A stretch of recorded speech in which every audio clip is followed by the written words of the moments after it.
menceritakan tentang Hakim Ehud. Selamat menyaksikan. Pada masa itu, bangsa Israel sangat berdosa terhadap Tuhan. Mereka tidak lagi menyembah Allah yang hidup. Akan tetapi, mereka menyembah Baal-Baal dan melakukan banyak kejahatan. Tuhan menghukum bangsa Israel dengan cara membuat Raja Eglon dari Moab lebih kuat daripada bangsa Israel.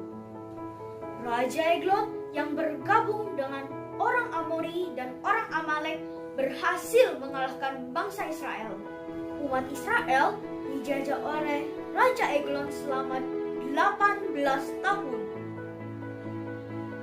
Bangsa Israel harus mengirimkan upeti kepada Raja Eglon. Jika ada yang berani menolak atau mengirimkan kurang, maka Raja Eglon akan memenjarakan mereka atau bahkan membunuh mereka.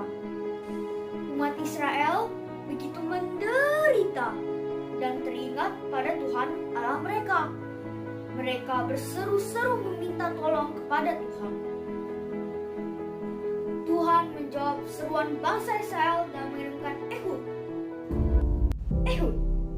Ehud adalah anak kira dari suku Benyamin. Ternyata Ehud adalah seorang yang kidal. Kidal artinya menggunakan tangan kiri lebih banyak daripada tangan kanan. Ehud selama ini adalah pengantar upeti kepada Raja Eglon. Tetapi sekarang Tuhan mengutusnya untuk membebaskan bangsa Israel dari penjajahan Raja Eglon. Ehud membuat sebilah pedang bermata dua, panjangnya sekitar 45 cm. Pedang itu diikatkan kepada pinggangnya sebelah kanan, disembunyikan dalam bajunya karena ia kidal. Kemudian saatnya tiba, dia pergi menghantar upeti kepada Raja Eglon. Raja Eglon yang begitu gemuk melihat upeti yang dibawa oleh Ehud. Ia tertawa senang. Hahaha, bagus. Selama 18 tahun ini, ia begitu menikmati upeti bangsa Israel sehingga ia gemuk. Sedang bangsa Israel menderita, banyak yang kelaparan. Setelah Ehud selesai menyerahkan upeti itu, tetapi di tengah jalan Ehud menyuruh teman-temannya pulang. Sementara Ehud berbalik ke istana Raja Eglon. Menghadap Raja Eglon, Ehud berkata kepada Raja, "Tuanku, ada rahasia yang hendak Amba sampaikan kepada tuanku."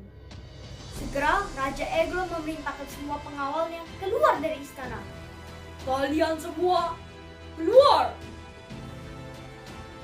Kemudian Ehud mendekat kepada Raja Eglon dan berkata, "Hamba ada berita daripada Allah untuk tuanku." Mendengar kata-kata itu, segera Raja berdiri dari tempat duduknya. Segera dengan tangan kiri, ia menghunus pedangnya dari pinggangnya sebelah kanan dan menikam perut Raja. Seluruh pedang itu terbenam ke dalam perut Raja, termasuk tangkai pedang itu ke dalam lemak perut Raja, sampai tembus ke belakang, sehingga pedangnya tidak bisa dicabut lagi, dan segera meninggalkan tempat itu. Akan tetapi, dia juga telah mengunci kamar Raja Eglon sebelum dia pergi. Ketika para pengawal Raja Eglon datang dan melihat pintu terkunci, mereka mengira Raja sedang buang air. Mereka menunggu di luar pintu. "Kok Raja lama sekali ya? Mungkin Raja sedang buang air besar." Karena sangat lama, mereka mengambil anak kunci dan membuka pintu kamar Raja. Akan tetapi, mereka terkejut melihat Raja mereka mati tergeletak di lantai. Sedangkan Ehud telah melarikan diri. Ketika Ehud tiba di kawasan perbukitan Efraim, dia meniup trompet dan kencangnya untuk memanggil orang Israel berperang. Orang Israel datang. Lalu Ehud memimpin mereka turun dari kawasan perbukitan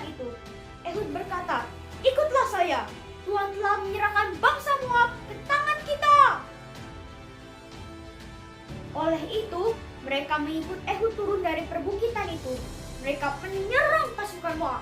Mereka tidak membiarkan seorang musuh pun pergi. Pada masa itu, mereka membunuh sekitar 10.000 orang laskar Moab yang terbaik. Tidak membiarkan seorang pun lari.